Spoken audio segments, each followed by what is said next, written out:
નમસ્કાર વિદ્યાર્થી મિત્રો ગયા છેલ્લા આપણા વિડીયોમાં આપણે ધોરણ 7 ગણિત વિષયમાં પ્રકરણ નંબર 1 પૂર્ણાંક સંખ્યાઓનો અભ્યાસ કરી રહ્યા હતા મિત્રો। તો આજે એમાં જ આપણે આગળ વધીશું મિત્રો। ગઈકાલના વિડીયોમાં આપણે પૂર્ણાંક સંખ્યાના ગુણાકાર કેવી રીતે કરી શકાય એ વિશેનો અભ્યાસ કર્યો। ખ્યાલ છે ને? સંખ્યા રેખાની મદદથી અને ચિહ્નોની મદદથી સીધો ગુણાકાર કેવી રીતે કરી શકાય એ આપણે શીખ્યા હતા। હવે એને જ આધારે આજે આપણે પૂર્ણાંક સંખ્યાઓના ગુણાકારના ગુણધર્મોનો અભ્યાસ કરીશું। તો એકવાર ફરીથી આપણે યાદ કરી લઈએ કે પૂર્ણાંક સંખ્યાઓના ગુણાકાર કેવી રીતે કરાય। તો આપણે કાલે કહ્યું હતું કે જો બે સંખ્યાઓ ધન હોય તો એ બંનેનો ગુણાકાર કરી તેમના આગળ ચિહ્ન ધન આવે। જો બે સંખ્યાઓ ઋણ હોય તો પણ એ બે સંખ્યાઓનો ગુણાકાર કરી એમની આગળનું ચિહ્ન ધન આવે। કોઈ એક સંખ્યા ઋણ હોય, પ્રથમ કે દ્વિતીય કોઈ પણ એક સંખ્યા ઋણ હોય તો એ બેનો ગુણાકાર કરીએ તો એમની આગળ ચિહ્ન માઈનસ આવે। એટલે કે ગુણાકારમાં સમાન ચિહ્નોવાળી સંખ્યાઓના ગુણાકાર કરીએ તો જવાબ ધન મળે અને અસમાન ચિહ્નોવાળી સંખ્યાઓના ગુણાકાર કરીએ તો જવાબ ઋણ મળે। એવું આપણે શીખી ગયા છીએ। તો હવે મિત્રો એને જ આધારે આપણે પૂર્ણાંક સંખ્યાઓના ગુણાકારના ગુણધર્મોનો અભ્યાસ કરીશું।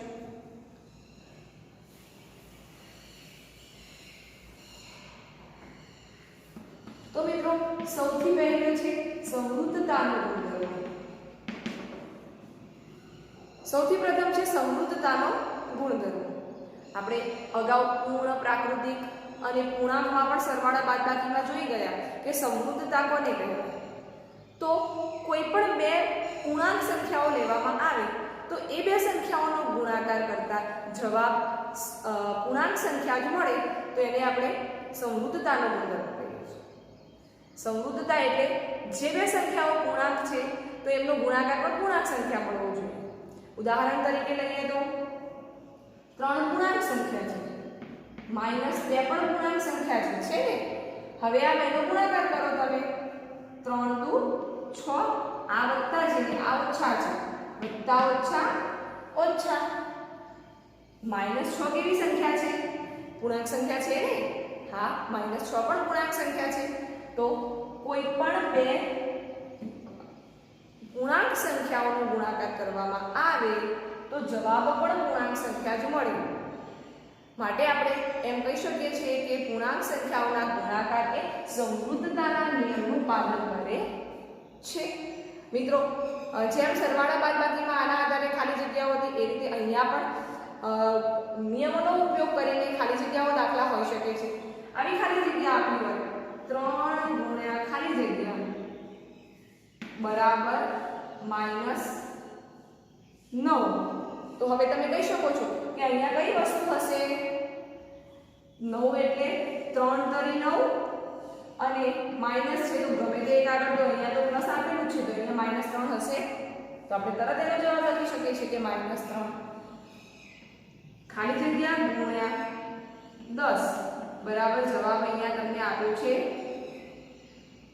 50। તો તમે શું કરશો? 5 ગુણ્યા 10 બરાબર 50। અહીંયા ધન જવાબ છે તો આ બંને ધન જ હોવા જોઈએ, થાય ને? ધારો કે તમને એવી ખાલી જગ્યા આપી છે કે -2 ગુણ્યા ખાલી જગ્યા બરાબર -6 +6। તો અહીંયા શું હશે? આપણે જાણીએ છીએ કે બંને સમાન ચિહ્નો હશે તો જ જવાબ ધન આવશે। તો અહીંયા તો માઈનસ છે તો બીજું પણ મારે માઈનસ થવું જ પડશે। 3 દુ 6 તો માઈનસ માઈનસ પ્લસ થઈ ગયું એટલે 3 દુ 6 થઈ ગયા, થાય ને? તો મિત્રો આ રીતે નિયમનો ઉપયોગ કરીને આપણે દાખલામાં પણ એનો ઉપયોગ કરી શકીએ છીએ। આ સમૃદ્ધતાનો નિયમ છે। એવી જ રીતે બીજો નિયમ છે ક્રમનો નિયમ, ક્રમનો ગુણધર્મ।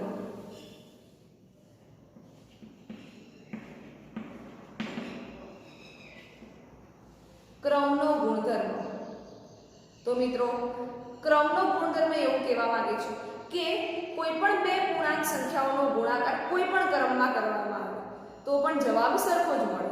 અને જો એવું થતું હોય તો આપણે અહીંયા કહી શકીએ કે કોઈ પણ બે પૂર્ણાંક સંખ્યાઓનો ગુણાકાર એ ક્રમના નિયમનું પાલન કરે છે. ચલો આપણે અહીંયા જોઈએ. ધારો કે કોઈ બે સંખ્યા લઈએ 2 ગુણ્યા -3 અથવા એને આપણે ક્રમ બદલીને ગુણાકાર કરીએ. શું જવાબ સરખો આવે છે? તો અહીંયા જોઈ લો 3 દુ 6 માઈનસ અને અહીંયા પણ 3 દુ 6 વત્તા ઓછા ઓછા એટલે કે માઈનસ. તો બંને વખતે જવાબ સરખો આવ્યો. તો મિત્રો આપણે કહી શકીએ છીએ કે પૂર્ણાંક સંખ્યાઓ એ ક્રમના નિયમનું પાલન કરે છે, કારણ કે કોઈ પણ બે પૂર્ણાંક સંખ્યાઓને ક્રમ બદલીને પણ સરવાળો કરવામાં આવે તો જવાબ સમાન મળે છે. તો પૂર્ણાંક સંખ્યાઓના ગુણાકાર પણ ક્રમના નિયમનું પાલન કરે છે. હવે આની ખાલી જગ્યા કેવી હોઈ શકે? તો ધારો કે આ રીતે ખાલી જગ્યા હોય, આપણે કોઈ બીજી સંખ્યા લઈ લઈએ 4 ગુણ્યા -6 બરાબર ખાલી જગ્યા ગુણ્યા 4. તો તમે શું કહેશો? અહીંયા શું હશે? -6. આ ગુણાકાર અને આ ગુણાકાર ખાલી ક્રમ ઉલટાવીને કરેલા છે. 4 ગુણ્યા -6 નો જે જવાબ આવશે એ જ જવાબ -6 ગુણ્યા 4 નો આવશે. ધારો કે કોઈ બીજી ખાલી જગ્યા આપી છે તમને -2 ગુણ્યા -3 બરાબર ખાલી જગ્યા ગુણ્યા -2. તો શું લખશો અહીંયા? -3 ક્રમ ઉલટ-સુલટ કરીને આપેલા છે. તો આ રીતે ખાલી જગ્યાઓમાં પણ એનો ઉપયોગ કરી શકીએ છીએ. એ પછી આપણે ત્રીજો નિયમ ભણીશું જે છે જૂથનો નિયમ. મિત્રો આગળ સરવાળા બાદબાકીમાં પણ આપણે જૂથનો નિયમ જોઈ ગયા. જુદા જુદા જૂથમાં સરવાળો કે બાદબાકી કરવાની હોય, એવી જ રીતે ગુણાકારમાં પણ જૂથનો નિયમ એવો કહેવા માંગે છે કે કોઈ પણ બે પૂર્ણાંક સંખ્યા, 3 પૂર્ણાંક સંખ્યા હોય કે બીજી 4 5 ગમે તેટલી પૂર્ણાંક સંખ્યાઓને કોઈ પણ જૂથમાં રાખીને સરવાળો કરવામાં આવે, કોઈ પણ જૂથમાં રાખીને ગુણાકાર કરવામાં આવે તો જો જવાબ સરખો આવતો હોય તો એ જૂથના નિયમનું પાલન કરે. તો આપણે અહીંયા કોઈ 2 3 સંખ્યા લઈ લઈએ અને એમનું જૂથ કરી આપીએ. ચલો અહીંયા હું 2 ગુણ્યા 3 એક જૂથમાં રાખીને એનો ગુણાકાર 5 સાથે કરું છું. બરાબર. બીજું જૂથ બનાવું છું જેમાં 2 ને અલગ રાખું છું ગુણ્યા 3 ગુણ્યા 5 કરું છું. અથવા ત્રીજું જૂથ બનાવું છું જેમાં હું 2 ગુણ્યા 5 કરું છું અને ગુણ્યા 3 કરું છું. સંખ્યા તો એના એ છે પણ બધાને જુદા જુદા જૂથમાં આપણે સરવાળો ગુણાકાર કરીશું. ચલો અહીંયા જોઈએ શું થાય છે. 3 દુ 6 6 ગુણ્યા 5 થશે. આવો અહીંયા તો 6 5 30 મળે છે. અહીંયા 2 એમના એમ છે ગુણ્યા 5 તરી 15 15 દુ 30. અહીંયા 5 દુ 10 ગુણ્યા 3 તો 10 તરી 30. તો મિત્રો તમે જોઈ શકો છો કે આપણે કોઈ પણ પૂર્ણાંક સંખ્યાઓનો ગુણાકાર કોઈ પણ જૂથમાં કરીએ તો પણ જવાબ સરખો જ મળે છે. તમને એમ થાય કે બધી ધન સંખ્યાઓ છે અને જે તમે કોઈ એક સંખ્યા ઋણ કરો, ધારો કે -5 રાખીએ તો શું થશે? -15 -5 -10 થશે ને. તો બંનેમાંથી એક માઈનસ છે એટલે જવાબ માઈનસ આવશે. પણ ટૂંકમાં કહેવાનો મતલબ કે કોઈ પણ પૂર્ણાંક સંખ્યાઓનો ગુણાકાર કોઈ પણ જૂથમાં કરવામાં આવે તો જવાબ સમાન જ મળે છે. એનો મતલબ કે પૂર્ણાંક સંખ્યાના ગુણાકાર એ જૂથના નિયમનું પાલન કરે છે. તો આપણે અહીંયા જૂથના નિયમનું પાલન કરે છે. મિત્રો આની કોઈ ખાલી જગ્યાથી દાખલો આપેલો હોય તો એ કેવી રીતે આપ્યો હોય? તો આપણે જોઈએ. ધારો કે એમ આપ્યું છે 2 ગુણ્યા 3 ગુણ્યા 9 બરાબર ખાલી જગ્યા ગુણ્યા 3 ગુણ્યા 9. તો તમે તરત યાદ કરશો કે હા જૂથના નિયમ પ્રમાણે અહીંયા શું હશે? આ જૂથ અલગ પાડીશું તો અહીંયા 2 હશે. કહી શકાય ને. ધારો કે કોઈ ખાલી જગ્યા એવી છે કે -3 ગુણ્યા -4 ગુણ્યા -2 અથવા +2 બરાબર -3 ગુણ્યા -4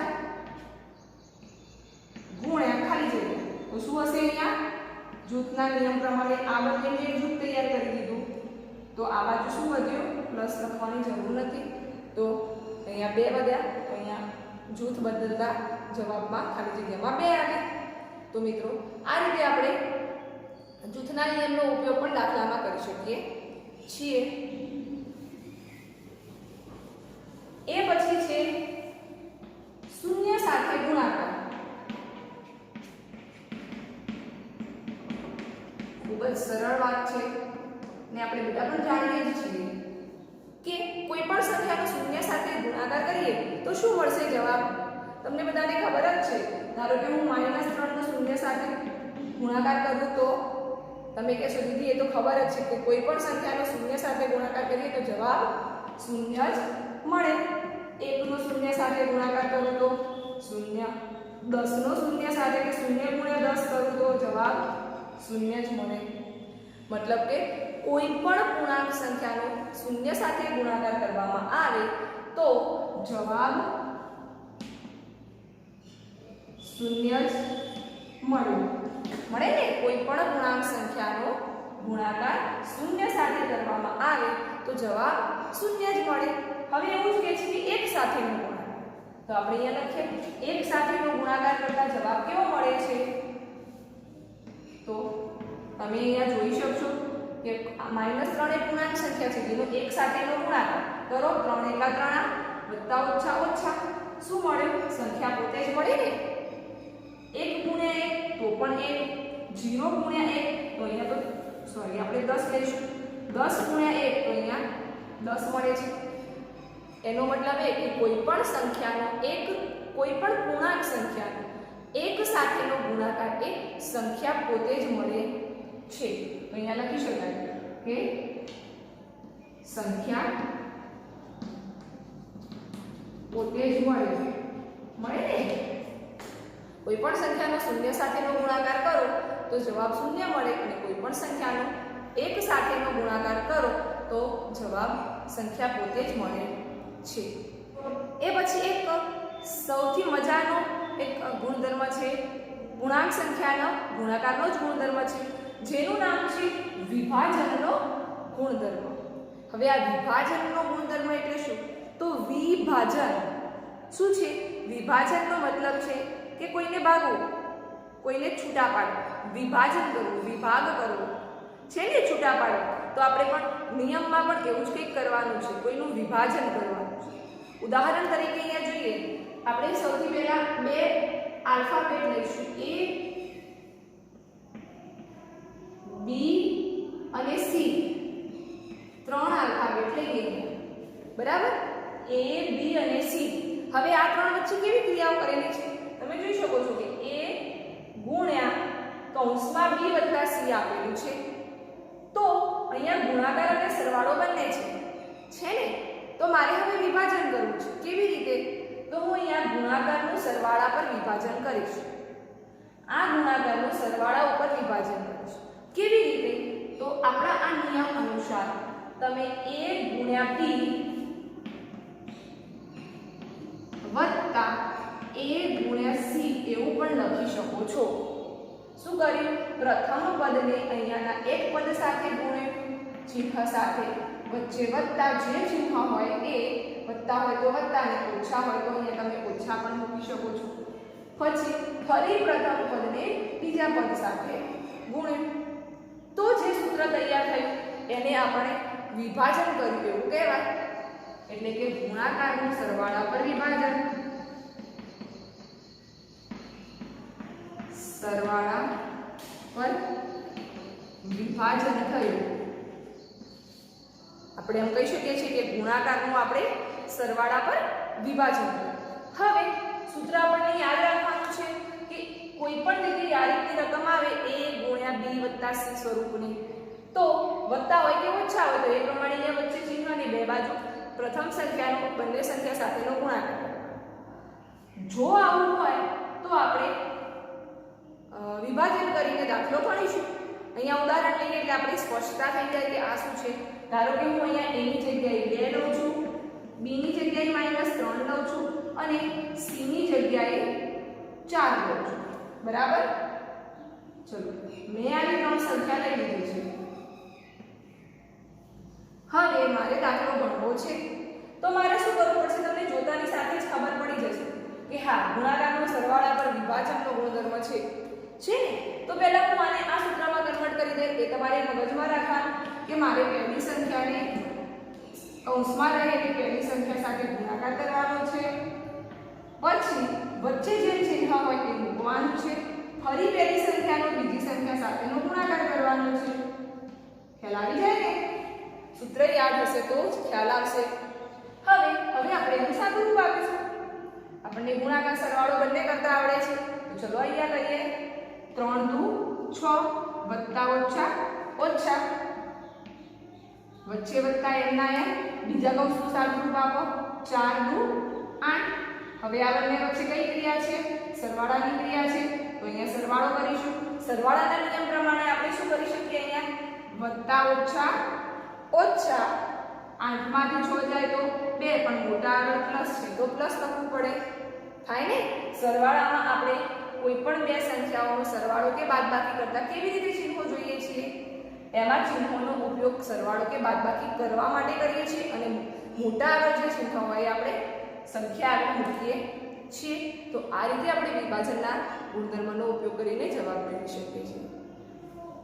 બીજો એક દાખલો લઈએ, ધારો કે કોઈ, જેથી તમને સ્પષ્ટ ખ્યાલ આવી જાય. 10 વત્તા 7 ગુણ્યા 2. ચલો હવે વિભાજનના નિયમનો ઉપયોગ કરાય. હા, આ તો ફક્ત આગળ પાછળ લખ્યું છે, એમાં શું આપણે અહીંયાથી શરૂ કરીશું. 2 નો 10 સાથેનો ગુણાકાર, વચ્ચે માઈનસ રાખીએ. ચલો માઈનસ 2 નો 7 સાથેનો ગુણાકાર થશે ને? હા, તો ચલો અહીંયા કરીએ. 10 ગુણ્યા 2 એક કૌંસમાં, વચ્ચે જે ચિહ્ન છે માઈનસ, તો માઈનસ, અને બીજા કૌંસમાં 7 ગુણ્યા 2 થશે ને એવું? હા, ચલો કરીએ. 10 દુ 20, વચ્ચે જે ચિહ્ન છે એમના એમ, 7 દુ 14. અહીંયા તો સરવાળો બાદબાકી સરળ જ છે. 20 માંથી 14 જશે તો 6 બાકી વધશે. મોટા આગળ ધન છે તો ચિહ્ન પણ અહીંયા ધન આવશે.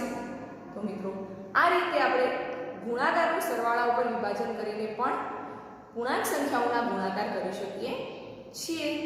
હવે આપણે પૂર્ણાંક સંખ્યાઓના ગુણાકારના આ બધા જ નિયમોનો ઉપયોગ વ્યવહારિક દાખલામાં કેવી રીતે થાય એનો થોડો અભ્યાસ કરી લઈશું. 2-4 દાખલા ગણીશું, જેના આધારે તમને સરળતાથી ખ્યાલ આવી જશે કે કેવી રીતે આનો ઉપયોગ કરવાનો છે. તો મિત્રો એ માટે આપણે સ્વાધ્યાય 1.3 નો દાખલા નંબર 2 જોઈશું, જેમાં આપેલું છે કે નીચેનાને ચકાસો. તો અહીંયા હું લખું છું સ્વાધ્યાય 1.3 નો દાખલા નંબર 2, જેમાં આપ્યું છે 18 ગુણ્યા 7 વત્તા -3 બરાબર 18 ગુણ્યા 7 વત્તા 18 ગુણ્યા -3. બરાબર? આવી એક કોઈક રકમ આપેલી છે. હવે તમે રકમ જોતા જ કહી શકો છો કે આ બાજુ તો ગુણાકારનો સરવાળા પર વિભાજન દેખાય છે, અને આ બાજુ એ વિભાજન કરીને આપેલું છે. હવે બંને બાજુ આપી દીધું છે, તો આપણે શું કરવાનું છે? આપણને ચકાસવાનું કીધું છે કે ખરેખર આવું થાય છે. તેના માટે આપણે શું કરવું પડશે? બંને બાજુના દાખલા ગણીશું, બંને બાજુ જવાબ સરખો આવે છે કે નહીં એ ચકાસીશું. તો અહીંયા તમે શું કરશો? આ બાજુ ડાબી બાજુ લખીશું 18 ગુણ્યા 7 વત્તા -3. આનું સાદું રૂપ આપીશું અહીંયા જાતે. 18 ગુણ્યા અહીંયા લખીશું 18 ગુણ્યા આનો સરવાળો કેટલો થશે? વત્તા ઓછા ઓછા, એટલે કે 7 ઓછા 3 થઈ ગયું અહીંયા. તો 7 માંથી 3 જશે તો 4, મોટા આગળ પ્લસ છે એટલે +4. તો હવે આપણે અહીંયા 18 ગુણ્યા 4 કરવાના થશે, તો કેટલા થશે? 18 ચોક 72. તો આપણને ડાબી બાજુનો જવાબ 72 મળી ગયો. એવી રીતે આ જમણી બાજુને આપણે જવાબ વડે દર્શાવીશું અને એ લખીશું 18 ગુણ્યા 7 એક કૌંસમાં, બીજા કૌંસમાં છે 18 ગુણ્યા -3, વચ્ચે સરવાળાનું ચિહ્ન છે તો એને મૂકી દઈશું. 18 સિક્કા લખીશું અહીંયા 126, વચ્ચે સરવાળો એમના એ. અહીંયા 18 કરી 54, પણ વત્તા ઓછા તો ઓછા થશે ને, તો -54. હવે તમે જોઈ શકો છો કે અહીંયા પણ વત્તા ઓછા છે, તો શું થશે? 126 ઓછા 54, જેનો જવાબ આવશે 72. તો તમે અહીંયા જોઈ શકો છો કે ડાબી બાજુ બરાબર જમણી બાજુ છે. એનો મતલબ કે આપણે વિભાજનના ગુણધર્મનું જે સૂત્ર તૈયાર કર્યું છે તે પરફેક્ટ સાચું છે. તો આ રીતે આપણે દાખલા નંબર 2 પણ જાતે જ ચકાસીશું. એ પછી દાખલા નંબર 3 જાતે કરવાનો રહેશે. દાખલા નંબર 4 આપણે એકવાર સમજી લઈશું.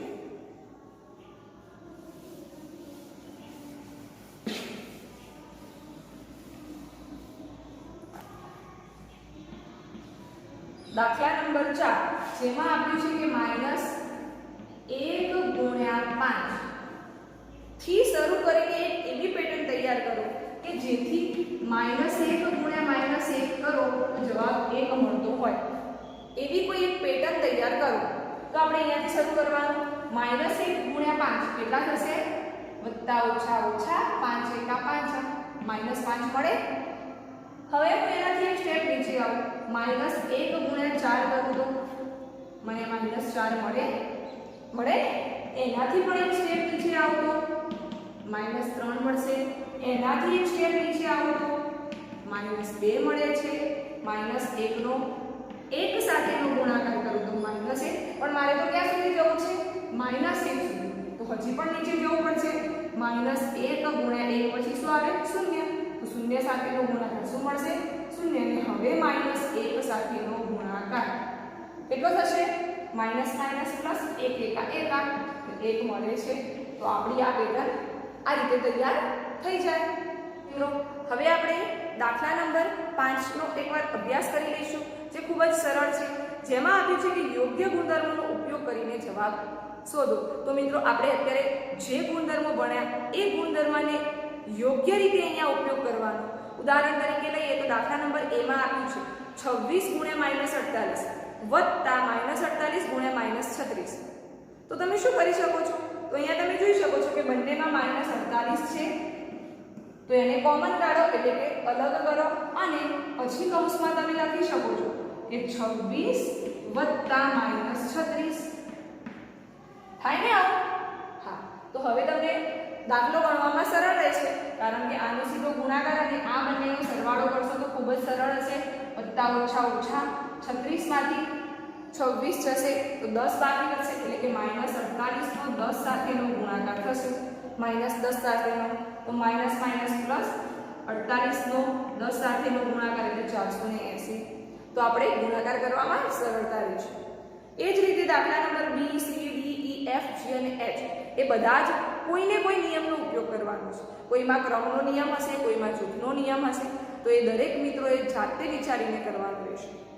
દાખલા નંબર 6 પણ જાતે કરવાનું રહેશે. દાખલા નંબર 7 એકવાર આપણે અહીંયા સમજી લઈશું. દરેક વિદ્યાર્થી મિત્રોએ પોતાની ચોપડીમાંથી રકમ સાંભળવાની રહેશે, જોઈને વાંચવાની રહેશે. અહીંયા છે વર્ગ કસોટી પત્રમાં કુલ 10 પ્રશ્નો છે. કુલ કેટલા પ્રશ્નો છે? કુલ પ્રશ્નો 10 છે. દરેક સાચા જવાબના 5, એટલે કે જેટલા સાચા જવાબ લખ્યા હોય એના 5 ગુણ આપવામાં આવે છે. ગુણ 5. હવે આપણે સાચા જવાબના ગુણને ધન વડે દર્શાવીએ છીએ. ખોટા જવાબના ગુણ 2, પણ ખોટા છે એટલે આપણે એને -2 વડે દર્શાવીએ છીએ. પ્રશ્નનો જવાબ ન લખ્યો હોય એના ગુણ 0.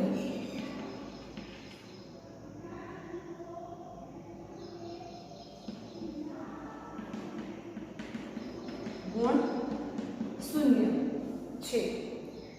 તો મોહનના ગુણ, રેશમાના ગુણ અને હિનાના ગુણ આપણે શોધવાના છે. આપણને શું આપેલું છે? કુલ પ્રશ્નો આપ્યા છે. સાચાના જવાબ હોય તો 5, ખોટા પ્રશ્નોના જવાબ લખ્યા હોય તો એના માઈનસ થાય છે અને પ્રશ્નનો જવાબ ન લખ્યો હોય તો 0 મળે છે. સૌથી પ્રથમ પ્રશ્ન પૂછ્યો છે કે મોહનના 4 સાચા જવાબ છે. સાચા જવાબ કેટલા છે? 4. તો એના ગુણ એને કેટલા મળ્યા છે પહેલા આપણે શોધીશું. કુલ ગુણ શોધવાના છે. મોહનના કુલ ગુણ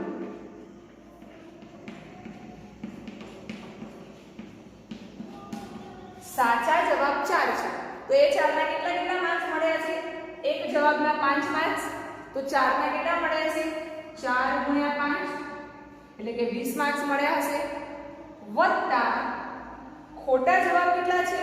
6 જવાબ ખોટા લખ્યા છે. તો ખોટાના માર્ક્સ કેટલા મળ્યા છે? અને દરેક ખોટા જવાબનો માઈનસ માર્ક્સ. ન લખ્યા હોય એવા તો એક પણ છે નહીં, કારણ કે તમે જોઈ શકો છો અહીંયા 4 અને 6 10 પ્રશ્નો થઈ ગયા, તો કુલ પ્રશ્નો મળી ગયા આપણને 10. કેટલા માર્ક્સ મળશે અહીંયા? 5 20 વત્તા ઓછા અહીંયા ઓછા 6 દુ 12 થશે ને. તો એને કેટલા ગુણ માર્ક્સ મળ્યા હશે? 8 ગુણ મળ્યા હશે. એવી રીતે તમને બીજો પ્રશ્ન પૂછ્યો છે કે રેશમાના કુલ ગુણ કેટલા હશે? તો રેશમા માટે તમને શું માહિતી આપી છે?